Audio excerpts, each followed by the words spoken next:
प्रश्न है। एक मैं बताना भूल गया था कि सुषुम्ना में तो कोई कार्य नहीं करने होते, तो हो गया था क्लियर। लेकिन अब आपको सुषुम्ना अभी कैसे चले क्या पता ना, सुषुम्ना चले कैसे पता चले। तो मैंने बताया था नेजल म्यूकोसा होता है, थैलासा है कैपिलरी का।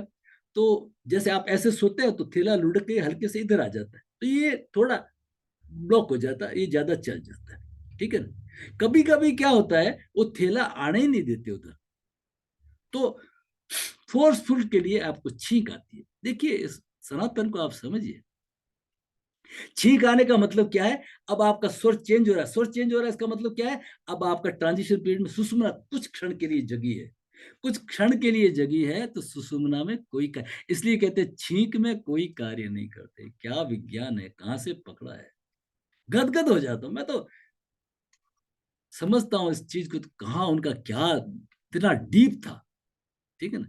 इसलिए सुषुम्ना में जगी। हाँ बोलिए सविता जी, बोलिए, प्रश्न रखिए अपना, अनम्यूट करिए प्लीज, बोलिए। ठीक है। सर नमस्कार। गुरुजी, गुरुजी जब हम सांस, समझो अभी मुझे दान देना है, तो समझो मेरा राइट स्वर चालू है, लेकिन जब हम भरेंगे तो दोनों नॉस्ट्रिल से भरेंगे। हाँ भरेंगे ना, कौन मनाइए, पर एक 80-20 है, एक 80% भरेगा, एक 20% भरेगा, 60-40 है।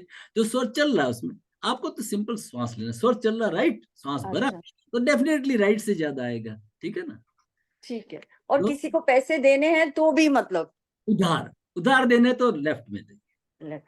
लेकिन जब हम सांस लेंगे तो वो तो दोनों से ले लेंगे। 100 पर दोनों इक्वल थोड़ी आ रहे हैं, यही तो फर्क समझना ना स्वर योग के जी अंदर। जी जी एट्टी जी ट्वेंटी हो सकता है, 60-40 हो सकता है, 90-10 हो सकता है, इक्वल तो आएंगे तो सुषुम्ना है, जी जी जी। इक्वल नहीं आते, ठीक धन्यवाद, है। धन्यवाद। नेक्स्ट किसी का प्रश्न है तो प्लीज रखिए, जो भी प्रश्न है रखिए, कोई प्रश्न है तो रखिए। तो ये जो चीजें हैं मैं तो बोलता रहूंगा तब तक, ठीक है ना। तो श्लोक नंबर 124 है, क्षणे वामे क्षणे दक्षिणा। जब ऐसे चलती है ना, कभी कभी क्या होता है देखो, एक इंटरव्यू के लिए जाना था, और अरे हड़बड़ाहट में चश्मा तो भूल गए, फिर वापस आए, फिर बाहर गए, अरे वो गाड़ी की चाबी ली नहीं, अरे रुमाल तो छूट गया, वो छूट गया, ये हड़बड़ाहट होती है ना, तो आपका स्वर बदल जाता है और सुषुम्ना का समय आ जाता है। एक पार्टिसिपेंट ने बताया कि कार लेके नीचे वो आए, और उन्होंने बार बार फोन करना शुरू किया, मेरी थाली सजाने में थोड़ा टाइम लगा, मेरा चंद्र चल रहा था, मैं बिल्कुल तैयार थी, कार का वो करना था, टीका तिलक सब करना था, और हड़बड़ाहट की, मैं थाली लेके दर दर करते नीचे आई, मेरा सूर्य आ गया, और किया सूर्य के अंदर तो गड़बड़ हो गई, ठीक है ना। इसलिए हड़बड़ाहट है, जोश है, गब्बर सिंह का डायलॉग कोई बोल देंगे आप, है ना, तो ये सब आपका सूर्य एक्टिवेट हो जाता है। तो शांति के लिए आपको चंद्र रखना पड़ेगा, ठीक है। चलिए, और किसी का कोई प्रश्न है तो प्रश्न रखिए, किसी का कोई प्रश्न है तो प्रश्न रखिए। और फिर भी जो आपका इसमें अंदर होता है, क्या है सिस्टम, क्या होता है हमारा, जितना आप रिलैक्स होते हैं ना, प्राणायाम वगैरह करते हैं ना, ध्यान करते हैं ना, तो आपकी क्या है, श्वास की गति स्लो डाउन हो जाती है, और आप इस स्थिति में पहुंचे हैं। रोटी नहीं खानी है किशोर कुमार जी, अभी थोड़ा सा म्यूट करिए, थोड़ा सा म्यूट करिए प्लीज। तो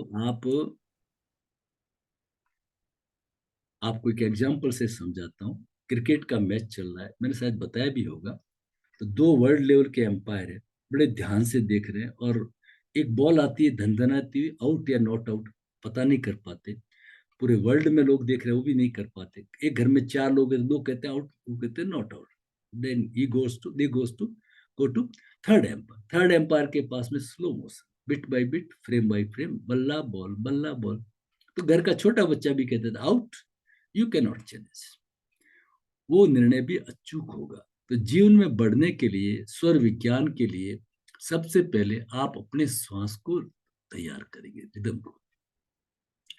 जब आपका श्वास नियंत्रण में आएगा, तो आपका मन नियंत्रण में आएगा, तब जाकर के आप देवज्ञ बनेंगे, तब जो आप प्रेडिक्शन करेंगे, है ना। इसलिए आपको एक नियम बताया, जिनको देवज्ञ बनना है तो वो लोग क्या करेंगे, जैसे 6 से 7 योगाभ्यास, प्राणायाम, धारण ध्यान, पूजा पाठ कर लिया, अब बैठ गए आराम से, आपका श्वास स्थिर है, ठीक है। अब लोगों को कहिए भाई आप आ जाइए या घंटी कर दीजिए, तो तब जाकर के देवज्ञ बनेंगे। और उसके लिए 6 महीने आपको ये जो तत्व साधना की जो प्रैक्टिस है उसको थोड़ा बहुत आप मॉडिफाई करते रहिए। सब जोड़ दिया, आपने जीव को तालू पे ले लिया, खेचरी मुद्रा, उज्जयी के साथ में श्वास को भरा सर्दियों के दिन में, भर के गर्दन को थोड़ा पीछे ले जाए, थोड़ा रुकिए, यहाँ पे ध्यान करिए, यहाँ पे आपको कलर दिखने शुरू हो जाएंगे। फिर आपने एक्सेल किया, तीनों बंद लगे, रुक के रहे। इससे क्या होगा, सब चीजों से आपकी मन स्थिति, शारीरिक स्थिति और श्वास की स्थिति सब कुछ नॉर्मल हो जाएगी। फिर आपने श्वास लिया, इस तरह से आप तत्व साधना हर महीने 11-11 बढ़ाते रहेंगे। 6 महीने तक प्रैक्टिस करनी है, 66 तक करना है, तो आप देवज्ञ बन जाएंगे। किसी का कोई प्रश्न है तो रखिए, किसी का कोई प्रश्न है तो रखिए, नहीं है तो फिर कल मिलते हैं। कल अपना आगे एडवांस आगे चलेंगे, तत्व, इसका जो बेसिक चीज है वो तत्व पे रहेंगे। नीरज जी कोई प्रश्न है तो रख लीजिए, ठीक है। आज जो हरिओम उन्होंने पूछा था ना कि तिवारी जी ने, हरिओम, हाँ बोलिए सर, नीरज जी बोलिए। नहीं साहब, बहुत बहुत धन्यवाद जी, बहुत बढ़िया लग रहा है साहब, बहुत थैंक बहुत धन्यवाद जी। श्रद्धा समर्पण विनम्रता। बहुत श्रद्धा समर्पण विनम्रता, खेल सब उसी का है ना, सेल। मैंने एक वीडियो हुआ था जिसको लोगों ने बहुत ही किया, मैंने एक भेजा, ठग से भैया ने एक जवाब दिया, श्रद्धा समर्पण विनम्रता। उन लोगों का धन्यवाद है, उन लोगों का, तुम्हारा क्या धन्यवाद है? तुम्हारा क्या है, तुम्हारा कुछ नहीं है इसके अंदर। उन लोगों की जो है श्रद्धा समर्पण विनम्रता, you should be thankful to them, thankful to them. जब उस जमाने का विवेकानंद वहां गए ना 1896 में वहां अमेरिका में, तो वहां पे उस समय के जो सबसे धनी थे ना, क्या नाम था, जो आकर के पहले आए, बड़े धनी का तो धनी होता है, ऐसे मिजाज होता है कि सामने भिखारी मुल्क का आदमी, इंडिया मतलब भिखारी है, इंडिया को भिखारी तक मानते थे, उसका बैठा आदमी, और बैठा है आराम से, स्वामी जी बैठे हैं। तो उन्होंने ऐसे टेबल पे नॉक किया, स्वामी जी कुछ नहीं बोले, बोलिए ये मैं आपको चेक देता हूँ, ये cheque, now you should thank me. तो स्वामी विवेकानंद कहते हैं, you should thank me, you should thank, मैंने तुम्हारे कर्मों को ले लिया है। और उसी का जो पोता फिर ये आप क्या नाम है इसका, ये जो बिल गेट वगैरह, वो वहां से पीढ़ियां इंस्पायर हो रही है, ठीक है ना। तो इस तरह के हमारे से धन्यवाद तो तुम मुझे दो, इसलिए मैं आप सबका सबका आभारी हूँ, आप सबका बहुत बहुत धन्यवाद। हरिओम, कल मिलते हैं। यस सर, ऐसे बोलिए ना सर, बोलिए, मैं तो हाँ जी, जी सर जी, जब आप कपालभाति करते हैं तो एक एक काउंट करते हैं आप? जी जी जी जी, देखिए 1 2 अच्छा, 3 4, इस तरह से। Okay sir, thank you, thank you. बोलिए रमेश सर, बोलिए, पटेल सर जी बोलिए। गुरु जी प्रणाम। मैंने आपको एक प्रश्न उसमें पूछा था, तो उसका जवाब नहीं मुझे चाहिए, सिर्फ इतना कि ये इसका कोई रास्ता है क्या? जैसे मान लीजिए पहले स्वर विज्ञान का ज्ञान नहीं था और उसमें कोई शुभ कार्य कर दिया गया है, अब उसमें बहुत सारी दिक्कतें आ रही है, तो हो सकता है वो अनजाने में गलत हो गया हो। नहीं नहीं नहीं नहीं नहीं, वो काम सब शुभ हुआ है, ऐसा अशुभ कुछ होता ही नहीं। देखो रमेश जी, अपन थोड़ा प्रैक्टिकल बात कर लेते हैं, इतना जो पढ़ा है उसको अलग कर लेते हैं, जी उसको अलग कर ले, आप म्यूट कर लीजिए, बहुत इंपॉर्टेंट क्वेश्चन है आपका, कि कर्म प्रधान विश्व रचि राखा, जो जस कर ही सो फल चाखा, बाबा ने कह दिया है, ठीक है ना। और गीता में तो पूरा कर्म योग ही है, कर्मण्येव अधिकारस्ते मां फलेषु कदाचन, इसलिए कर्म को प्रधानता दीजिए। जैसे मैंने यूटीआई के लिए बताया ना कि आप छोड़ दीजिए सौर्य को थोड़ी देर के लिए, पानी पी लीजिए, कौन सा सोच चल रहा है, फॉरगेट। तो आपने कर्म किया, अच्छा किया, कुछ नहीं, बुरा हुआ ही नहीं है। दो चीजें हैं, एक तो सफलता, और दूसरी जो असफलता अनुभव देती है। सफलता आपको ऊपर ले जाती है, ये उससे भी ज्यादा ऊपर ले जाती है।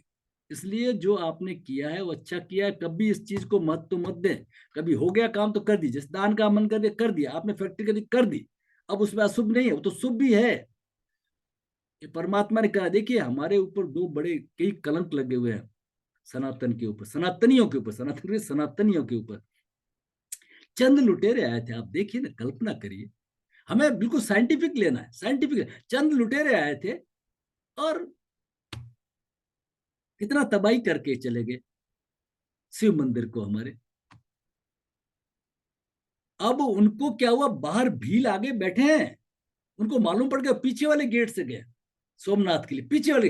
वहां का राजा किस में अटक गया कि मंत्रियों ने, ज्योतिषियों ने ये कहा कि अभी अशुभ मुहूर्त है युद्ध के। अरे युद्ध कर्म पहले है, ये हमारे कलंक लग गया, हिंदू संस्कृति पे कलंक लग गया। समझे आप बात को? और फिर जब दरवाजा खोला तो वो ये आदिवासी लोग वगैरह खड़े थे बाहर, तो कि तुम अंदर क्यों नहीं आए? आपने हमें आने कहाँ दिया? ये दूसरा कलंक है, हमने अपने लोगों को दूर रखा। वो फाड़ देते 2 मिनट के अंदर ही। प्रताप को देखे ना, महाराणा प्रताप को, उन्होंने भीलों के बल अकबर को हिला दिया साहब। तो ये जो गलतियां हैं हमारी संस्कृति, इसलिए कर्म प्रधान विश्व आपने कर लिया, वो गुड है। अब वो लोग वहां से भगे, तो जब राजस्थान हरियाणा बॉर्डर पे आए तो उनको मार के भगा दिया, लूट लिया उनको वापस। ये कोई नहीं बताता इतिहास, इतिहास ये है। समझे आप बात को? लेकिन ये जो सोमनाथ के जो कलंक है ना हमारे ऊपर है, कि राजा मुहूर्त को देखता गया। मुहूर्त नहीं देखना है, कर्म प्रधान। मैं राजा हूं, मेरा क्या कर्तव्य है वो कर्तव्य करना मुझे। इसलिए आपने किया, गुड किया, उसका तो सोचना ही नहीं। ठीक है, हाँ उसमें कुछ हुआ तो अनुभव आ रहे हैं ना, वो अनुभव और आपको आके ले जाएंगे, और आपको हिम्मत नहीं आनी, और अच्छा करेंगे, इसी में आप सक्सेस होंगे, 100% होंगे। ठीक है ना? बहुत बहुत शुभकामनाएं। और कोई प्रश्न है तो रख लीजिए प्लीज, आपको कोई डाउट है तो रख लीजिए। इसलिए मेरे गुरु तो, मेरे को गुरु ने मेरे को तो ऐसे ही सिखाया है, कर्म प्रधान। आप स्वर योगी है, प्रथम कर्मोदय द्वितीय स्वरोदय। अब आप कहोगे क्या पढ़ाना शुरू कर दी? यस, मैं अपने जीवन को कैसे जीता हूं मैं वो बता रहा हूं आपको। मैं पढ़ाता स्वर योग हूं, लेकिन मेरे को जहां करना होता है तो मैं उस समय निर्णय लेता हूं। ठीक है, थोड़ा नुकसान हो जाएगा, लेकिन करना है इस तरह से। कोई लॉन्ग टर्म पॉलिसी है इन्वेस्टमेंट की वगैरह की, जहां सोच सकते हैं वहां पे सोचिए। अब हो गया तो मैं उसको कर लीजिए, फाइनल कर लीजिए। ठीक है ना? पोंगा पंडित नहीं बनना है सर, ठीक है ना? मेरी तो यही शिक्षा है, कहना है। थैंक यू सर, सभी को धन्यवाद। फिर भी आपका कोई प्रश्न है तो रख लीजिए, फिर भी आपका कोई